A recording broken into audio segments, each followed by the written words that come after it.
ప్రతి beginner film maker ఈ తప్పు చేసే ఉంటాడు. ఫేస్ చేసే ఉంటాడు. గానీ దీని గురించి సొల్యూషన్ ప్రాపర్ ఎవ్వరు చెప్పరు. మోస్ట్ షార్ట్ ఫిల్మ్స్ కెమెరా వల్లనో, లేకపోతే యాక్టర్స్ వల్లనో ఫెయిల్ అవ్వవు. అవి మాక్సిమం ఫెయిల్ అయ్యేది షూట్ స్టార్ట్ అయ్యాక. సో షూట్ స్టార్ట్ అయినాక ఏమైతది? టైం సరిపోదు. సీన్స్ కంప్లీట్ అవ్వవు. యాక్టర్స్ టైర్డ్ అయిపోతారు. టీమ్ అంతా కన్ఫ్యూజ్ ఉంటది. స్ట్రెస్ అంతా నీ మీదనే ఉంటది as a director. So end of the day ఏమైతది? ఇన్‌కంప్లీట్ సీన్స్ ఉంటాయి. లేకపోతే సీన్ కంప్లీట్ అయినా సరే అవుట్‌పుట్ ఎట్లొచ్చింది? ఏదో ఒకటి మిస్సింగ్ ఉందన్న ఫీలింగ్ వస్తది. అది ఎడిక్టబుల్ పోయినంక ఇంకా క్లారిటీ వస్తది. షూట్ అంతా రాంగ్ అయింది. ఇంకా గట్టిగా మాట్లాడితే చాలా షూట్స్ ఆగిపోతాయి గూడా. అందుకే ఈరోజు వీడియోలో మనం షూట్స్ ఆగిపోవడానికి రియల్ రీజన్స్ ఏంది? దాన్ని ఎట్లా ఫిక్స్ చేయాలి? ఎట్లా ఓవర్‌కమ్ చేసి పర్ఫెక్ట్ డైరెక్టర్ లెక్కల షూట్ ఎట్లా కంప్లీట్ చేయాలో చూద్దాం. This is episode 3 of our short film blue print series. Episode 2 లో ఐడియా నుంచి స్క్రిప్ట్ ఎట్లా రాయాలో చూసినాం. ఇప్పుడు ఎపిసోడ్ 3 లో సెట్ మీదకి పోయి షూట్ ఎట్లా పర్ఫెక్ట్ గా కంప్లీట్ చేయాలో చూద్దాం. సో షూటింగ్ లో మెయిన్ ప్రాబ్లం ఏమొస్తదంటే మెయిన్లీ బిగినర్స్ ఏమనుకుంటారు? షూట్ అంటే కెమెరా, యాక్టర్స్ ఉంటే సరిపోతుంది అనుకుంటారు. యాక్చువల్ షూట్ అంటే planning, execution and control. Proper planning ఉండాలి. దాన్ని ఎగ్జిక్యూట్ చేయాలి. కంట్రోల్ సెట్ పైన చాలా ఎక్కువ ఇంపార్టెంట్. యాక్చువల్ షూట్ లో ప్రాబ్లం జరిగేది సెట్ పైన కాదు, ప్రీ ప్రొడక్షన్ లోనే యాక్చువల్ ప్రాబ్లం స్టార్ట్ అవుతుంది. ఏమైతుంది? సెట్ మీద పోగానే ఫస్ట్ 2-3 అవర్స్ ఫుల్ ఎనర్జెటిక్ ఉంటారు. దాని తర్వాత మెల్లమెల్ల డ్రాప్ అయిపోతా ఉంటది. ఎందుకంటే నెక్స్ట్ సీన్ ఏంటి అని కన్ఫ్యూజన్ లో ఉంటది. ఏం తీయాలని చాలా కన్ఫ్యూజ్ అవుతారు. దాని తర్వాత షార్ట్స్ కూడా చాలా కన్ఫ్యూజ్ అవుతారు. నెక్స్ట్ షాట్ ఏం పెట్టాలి? 3 షాట్లు పెడతారు. దాని తర్వాత ఫోర్త్ షాట్ అరే సేమ్ రిపీట్ అవుతుందిరా, ఇంకో వేరే యాంగిల్ పెడదాము, వేరే షాట్ పెడదామని డిస్కషన్స్ ఎక్కువ అవుతా ఉంటాయి. కన్ఫ్యూజన్ ఎక్కువ అవుతా ఉంటది. అప్పుడప్పుడు యాక్టర్స్ రెడీ ఉండడు. ఈ కన్ఫ్యూజన్ వల్ల యాక్టర్స్ రెడీ లేకపోవడం వల్ల ఇంకెక్కువ డిలే అవుతా ఉంటది. ఇవన్నీ డిలే అవుతూ టైం అయిపోతా ఉంటది. ఎందుకు నాకే ఇట్లా అయితుంది? ఇది బ్యాడ్ లక్కా? ఎందుకు ఇట్లా అయితది? అంత కరెక్టే ఉన్నా కదా అనే ఫీలింగ్ వస్తది గానీ అస్సలు అది కరెక్ట్ కాదు. ఇది ల్యాక్ ఆఫ్ క్లారిటీ లేక అండ్ ల్యాక్ ఆఫ్ ప్రిపరేషన్ లేక, అంటే ప్రీ ప్రొడక్షన్ లో ప్రాపర్ గా ప్రిపేర్ చేసుకోవడం వల్ల ఇవన్నీ అవుతాయి అంతే. సెట్ మీకు పోయినాక ఏం కావు. సో 4 మేజర్ రీజన్స్ చెప్తా షూట్స్ ఎందుకు ఫెయిల్ అయితాయో. ఆ రీజన్స్ చెప్పినాక దాన్ని ఎట్లా ఓవర్కమ్ చేయాలో కూడా చెప్తా. సో వీడియో ఎండ్ వరకు చూడండి. So first important reason already చెప్పాను. No proper pre production. Pre production correct గా చేసుకోరు. సగం సగం చేసుకుంటారు. కొంతమంది అసలుకే చేసుకోరు. సో ఏమైతుందంటే స్క్రిప్ట్ ఉంటది కానీ బ్రేక్ డౌన్ ఉండదు. బ్రేక్ డౌన్ అంటే సినిమా మొత్తంలో ఎన్ని లొకేషన్స్ ఉన్నాయి, ఏ సీన్లు ఏ లొకేషన్లు ఉన్నాయి, ఏ సీన్లలో అసలు ఏమేమి ప్రాపర్టీస్ ఉన్నాయి, ఏ సీన్లకి ఏమేమి యాక్టర్స్ అవసరం, ఏ సీన్స్ కి ఏమేమి కాస్ట్యూమ్స్ అవసరం,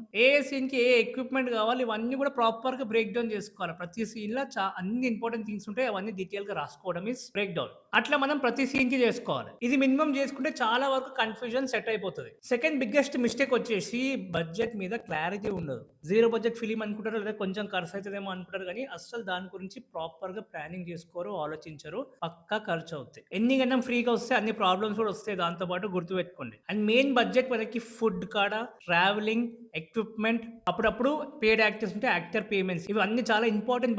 బడ్జెట్ ప్రాపర్ గా లేకపోతే కాంప్రమైజ్ అవుతా ఉంటారు. అప్పుడప్పుడు షూట్ కూడా అయిపోయి. సో ఇన్కంప్లీట్ బడ్జెట్ తోని లేదా సగం సగం బడ్జెట్ తోని ఫస్ట్ అయితే షూట్ స్టార్ట్ చేద్దాం, దాని తర్వాత మెల్లమెల్ల పైసలు తీసుకొద్దాం, ఇలాంటి ఐడియాతో అసలు షూట్ కి పోనే పోదు. చాలా మంది ఇట్లా పోయి చాలా మిస్టేక్స్ చేస్తూ ఉంటారు. నెక్స్ట్ డేంజరస్ మిస్టేక్ ఏం చేస్తారంటే స్కెడ్యూలింగ్. అంటే ఏ రోజు ఏ షూట్ చేయాలి, ఏ రోజు ఎన్ని సీన్స్ షూట్ చేయాలి, ఇవి ప్రాపర్ గా స్కెడ్యూల్ చేసుకోరు. దీని వల్ల ఆల్మోస్ట్ బిగ్గెస్ట్ ప్రాబ్లమ్స్ దీని వల్లనే వస్తాయి. బడ్జెట్ ప్రాబ్లం కూడా స్కెడ్యూలింగ్ వల్లనే వస్తుంది. సో స్కెడ్యూలింగ్ ప్రాపర్ గా వేసుకోవాలి. వన్ డేలో షూట్ కంప్లీట్ చేస్తాం, నేను మొత్తం 24 అవర్స్ షూటింగ్ చేస్తాను, 5 సీన్లే కదా ఒక రోజులో కొట్టేయచ్చు మొత్తం, ఏం కాదు నేను చూసుకుంటాను, నాకు కాన్ఫిడెన్స్ ఉంది, ఇవన్నీ ప్రాపర్ గా క్లారిటీ లేకుండా చేసే పనులు. దీని వల్ల ఏమైతుంది? సీన్స్ చాలా ఎక్కువసేపు షూట్ చేయాల్సి వస్తూ ఉంటది. స్ట్రెస్ వల్ల యాక్టర్స్ కూడా యాక్టింగ్ కరెక్ట్ చేయరు, నువ్వు కూడా కరెక్ట్ ఎక్స్ప్లెయిన్ చేయలేకపోతావు. రీటేక్స్ మీద రీటేక్స్ అవుతా ఉంటాయి. ఒక్కసారి ఒక సీన్ డిలే స్టార్ట్ అయిందంటే ఆ డిలే కంటిన్యూ అవుతా ఉంటది. Many problems. లాస్ట్ కి ఏమైతుంది? ఆ లొకేషన్ లో సగమే షూట్ చేస్తాం, మళ్ళీ వచ్చి షూట్ చేద్దాం అనుకున్నా సరే అప్పుడప్పుడు లొకేషన్ లో కూడా అవైలబుల్ ఇయ్యరు, యాక్టర్స్ కూడా అవైలబుల్ ఉండరు. సో ఫోర్త్ బిగ్గెస్ట్ మిస్టేక్ ఏంది? అందరు సెట్ మీదకి వస్తారు కానీ ఎవరి రోల్ ఏందో ఎవరికి తెలియదు. అందరు సగం సగం పనులు చేస్తారు, అందరు అన్ని పనులు చేస్తూ ఉంటారు.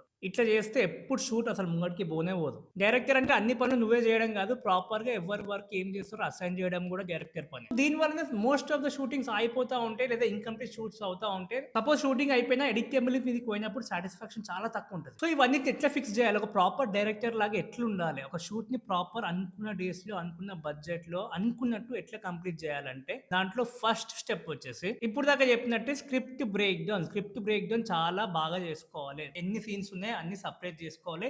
ఈచ్ సీన్ లో మనకి ఏమేమి ఇంపార్టెంట్ ప్రాప్స్ అంటే చిన్న ఎగ్జాంపుల్ చెప్పాలంటే ఒక సోఫాలు ఉండొచ్చు, లేకపోతే కప్ ఉండొచ్చు, లేదా న్యూస్ పేపర్స్ ఉండొచ్చు, ఏమేమి ఉన్నాయో చూసుకోవాలి. దాని తర్వాత ఏ సీన్స్ కి ఏమేమి కాస్ట్యూమ్స్ ఉన్నాయి, ఎవరెవరికి ఏ కాస్ట్యూమ్ కావాలి, కాస్ట్యూమ్స్ మ్యాచింగ్ చూసుకోవాలి. సపోజ్ కపుల్స్ ఉన్నా సరే, ఫ్రెండ్స్ ఉన్నా సరే, క్యారెక్టర్ ని బట్టి ఉండాలి కాస్ట్యూమ్స్. దాని తర్వాత మొత్తం ఎన్ని లొకేషన్లు ఉన్నాయి, ఒక్కొక్క లొకేషన్ లో ఎన్ని సీన్స్ ఉన్నాయి, ఇవన్నీ కూడా ప్రాపర్ గా చూసుకోవాలి. దాని తర్వాత ప్రతి సీన్ లో ఎవరెవరు యాక్ట్ చేస్తారో ఇవి కూడా ప్రాపర్ గా బ్రేక్ డౌన్ చేసుకోవాలి. నువ్వు గాని స్క్రిప్ట్ ప్రాపర్‌గా బ్రేక్ డౌన్ చేయకపోతే స్క్రిప్ట్ నిన్ను బ్రేక్ చేసి పడేస్తది. నీ షూటింగ్ మొత్తం ఆపేస్తది. Second step basic budget plan ఏసుకోవాలి. అది చిన్న సినిమా కావచ్చు, నువ్వు ఫస్ట్ టైమ్ తీయొచ్చు, లేదా ఫోన్‌లతోని తీయొచ్చు, లేదా మంచి కెమెరాతోని తీయొచ్చు. ఎట్లైనా తీసినా సరే మినిమమ్ బేసిక్ బడ్జెట్ ప్లాన్ అనేది ఉంటది. నువ్వు ఇక్కడ నుంచి ఒక లొకేషన్ పోతే పెట్రోల్ పైసలేసుకుంటావు, ఏవో మధ్యలో ఒక చాయ్ తాగుతావు, ఏం చేసినా సరే అది బడ్జెట్ కిందకే వస్తది. సో ఏం రాసుకోవాలంటే మినిమమ్ బేసిక్ బడ్జెట్ రాసుకోవాలి. ప్రతిదానికి ఎంతెంత అవుతదో, ఎంత అయితదని మీరు అనుకుంటారో అది రాసుకోవాలి. దాని తర్వాత అడిషనల్ బడ్జెట్, ఎమర్జెన్సీ ఫండ్ అంటాం దీన్ని మనం. ఆ ఎమర్జెన్సీ ఫండ్ ని కూడా కొద్దిగా పెట్టుకోవాలి. అంటే సపోజ్ అనుకున్న బడ్జెట్ కన్నా దాటిపోతా ఉంటే ఎమర్జెన్సీ ఫండ్ యూజ్ అవుతా ఉంటది. నీ షూట్ అయిపోకుండా నువ్వు కొద్దిగా కంట్రోల్ ఉంటావు అనమాట. పైసలు ఉంటే మైండ్ మంచి పని చేస్తుంది, అందరూ తెలుసు కదా. So budget is equal to clarity. దాని తర్వాత షూట్ స్కెడ్యూల్ ప్రాపర్ గా వేసుకోవాలి. సో యాక్చువల్ గా రియలిస్టిక్ గా స్కెడ్యూల్ వేయాలి. ఎన్ని సీన్లు ఉన్నాయి, మొత్తం ఎన్ని రోజులు షూట్ చేయొచ్చు, ఏమైనా డిఫికల్ట్ సీన్స్ ఉన్నాయా, నార్మల్ సీన్స్ ఉన్నాయా, అవన్నీ ప్రాపర్ గా చూసుకోవాలి. 2 రోజులు అయితే 2 రోజుల్లో ఫస్ట్ డే ఏమేమి సీన్స్ చేద్దాము, ఎన్ని చేద్దాము, అవన్నీ నిజంగా అయిపోతాయా, డిఫికల్టీ లెవెల్ ని బట్టి స్కెడ్యూలింగ్ వేసుకోవాలి. ఒకటే లొకేషన్ ఉంటే 3-4 సీన్లు సేమ్ లొకేషన్, అదొక స్కెడ్యూల్ లాగా వేసుకోవాలి. దాని తర్వాత ఇంకో డిఫరెంట్ లొకేషన్స్ ఉంటే దాన్ని బట్టి వేసుకోవాలి. ఎవరెవరు యాక్టర్స్ కావాలో ఇవన్నీ చూసుకోవాలి. వాళ్ళ టైమింగ్స్ ఇవ్వచ్చు, ఎప్పుడు ఎవరు రావాలో చెప్పొచ్చు. అంత ఒక ప్రాపర్ ప్రొఫెషనల్ వేలో జరుగుతూ ఉంటుంది. So try to make a professional film even with a phone. దేంతో సరే ప్రొఫెషనల్ గా దేనికి ట్రై చేయండి. దాని తర్వాత try to do short divisions. అంటే ప్రతి సీన్ కి ఎన్ని షార్ట్స్ ఉంటాయో ప్లాన్ చేసుకోండి. ప్రతి షార్ట్ డివిజన్ ప్లాన్ చేసుకుంటే నీకు ఎంతన్నా సరే చాలా హెల్ప్ అవుతుంది సెట్ మీద. అండ్ నెక్స్ట్ లాస్ట్ థింగ్ వచ్చేసి టీమ్ రూల్స్. నీ ఫ్రెండ్స్ ని తీసుకోపోయినా సరే కానీ వన్ ముందే కొద్దిగా నీట్ గా చెప్పు, అరే నువ్వు ఈ పని చేయరా, నువ్వు ఇది చేయాలరా, నీ వర్క్ ఇదిరా అని చెప్పు. వాడు చేస్తుంటే మధ్యలో పోయి సగం ఏళ్ళు పెడతా ఉండొద్దు. సో ముందే ప్రాపర్ గా ఎవరికి ఏం పని చేయాలో చెప్పాలి.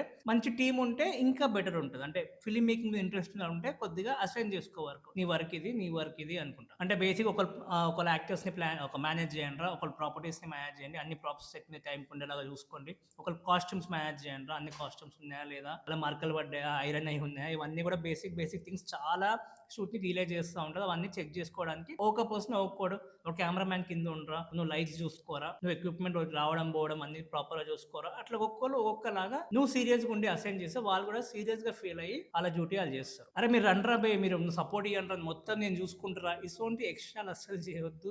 ఇవి చేయడం వల్లనే షూట్స్ అయిపోతా ఉంటాయి. So last step director focus. So set పైన నీ ఫోకస్ ఓన్లీ 3 థింగ్స్ మీద ఉండాలి. అందులో ఫస్ట్ పర్ఫార్మెన్స్, యాక్టర్ తో ఎట్లా పర్ఫార్మ్ చేపిస్తున్నావు, నువ్వు అనుకుంది వాళ్ళ నుంచి తీపించుకుంటున్నావా. సెకండ్ వచ్చేసి ఎమోషన్ ప్రాపర్ గా కన్వేస్ అవుతున్నాయా. ఆ ఎమోషన్ కన్వే కావాలంటే యాక్టర్స్ పర్ఫార్మెన్స్ అండ్ సినిమాటోగ్రఫీ కూడా డిపెండ్ అయి ఉంటుంది. ఏ షాట్ పెడుతున్నావు, ఎట్లా చూపిస్తున్నావు, ఇవన్నీ చాలా ఇంపార్టెంట్ థింగ్స్. అండ్ థర్డ్ వచ్చేసి అనుకున్న టైంలో షూటింగ్ కంప్లీట్ చేయడానికి ట్రై చేస్తూ ఉండాలి. అది కూడా చూసుకుంటూ ఉండాలి. సో అనుకున్న టైంలో యాక్టర్స్ ని యాక్ట్ చేపించడం, బ్రేక్స్ ని ప్రాపర్ గా యూటిలైజ్ చేసుకోవడం, మరి బ్రేక్స్ గట్టిగా ఇచ్చుకోవడం, ఇవన్నీ కూడా చేయదు. ఇవి నీ మెయిన్ 3 థింగ్స్. దీని మీద నువ్వు కాన్సన్ట్రేట్ చేయాలి అంతే. నువ్వు ఫుల్ బిజీ అయిపోయినావు అనుకో, ఫస్ట్ 2-3 గంటలు బాగానే ఉంటుంది, నువ్వు యాక్టర్స్ చెప్తూ షార్ట్లు చూసుకుంటావు. ఒక్క సీన్ లేట్ అయింది అనుకో కథం, ఇక నువ్వు షార్ట్లు చూసుడే మానేస్తావు. మొత్తం వాళ్ళ యాక్టింగ్ వాళ్ళు జర్ర గట్టి ఒరిగినావు అనుకో, వాళ్ళు కంట్రోల్ తప్పుతా ఉంటారు, వాళ్ళు సెల్ఫ్ కాన్ఫిడెన్స్ కోల్పోతా ఉంటారు, నువ్వు కోల్పోతా ఉంటావు. మల్టిపుల్ ప్రాబ్లమ్స్ వస్తూ ఉంటాయి. So planning is very important. So చాలా మంది హార్డ్ వర్క్ చేస్తున్నాం కానీ రిజల్ట్స్ వస్తూనే అంటారు, కానీ హార్డ్ వర్క్ ఎక్కడ చేయాలో అక్కడ చేయరు. కెమెరాల మీద, ఎడిటింగ్ల మీద, దీని మీద హార్డ్ వర్క్ కాదు, ఎగ్జిక్యూషన్ మీద హార్డ్ వర్క్ చేయాలి, ప్లానింగ్ మీద హార్డ్ వర్క్ చేయాలి, ఎమోషనల్ రైటింగ్ మీద హార్డ్ వర్క్ చేయండి. ఇవి చాలా ఇంపార్టెంట్. సో హానెస్ట్ గా చెప్పండి, మీరు షూటింగ్ ఎప్పుడు ఫేస్ చేసిన బిగ్గెస్ట్ ఛాలెంజ్ అయింది? నేను చెప్పిన ఏమైనా సింక్ అయినాయా,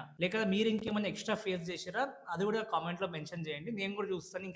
ఇంకేమేమి ఉంటాయి మీరు పర్సనల్ గా ఫేస్ చేసినాయి. అండ్ ఈ టిప్స్ ఎట్లా అనిపించినా కూడా కామెంట్ చేయండి, నాకు కూడా నెక్స్ట్ వీడియో చేయడానికి కొద్దిగా ఎంకరేజ్మెంట్ వస్తుంది అనమాట. సో నెక్స్ట్ వీడియోలో ఎపిసోడ్ 4 లో చాలా ఇంట్రెస్టింగ్ టాపిక్ మాట్లాడుకుందాం. దేని గురించి అంటే టాపిక్, నువ్వు ఎంత హార్డ్ వర్క్ చేసినా సరే why your short film looks cheap. చాలా ఇంట్రెస్టింగ్ టాపిక్, చాలా కొత్త పాయింట్లు తెలియబోతా ఉంటాయి మీకు. సో సబ్స్క్రైబ్ చేసి పెట్టుకోండి, రాగానే బెల్ ఐకాన్ కూడా కొట్టి పెట్టుకోండి. వీడియో రాగానే చూసేసి మీ రైటింగ్ ని, మీ ఎగ్జిక్యూషన్ ని ముందుకు ఇంకా ఫాస్ట్ తీసుకుపోతా ఉండొచ్చు. సో సబ్స్క్రైబ్ చేసి పెట్టుకోండి. Thanks for watching. నెక్స్ట్ వీడియోలో కలుద్దాం. So happy writing, happy making.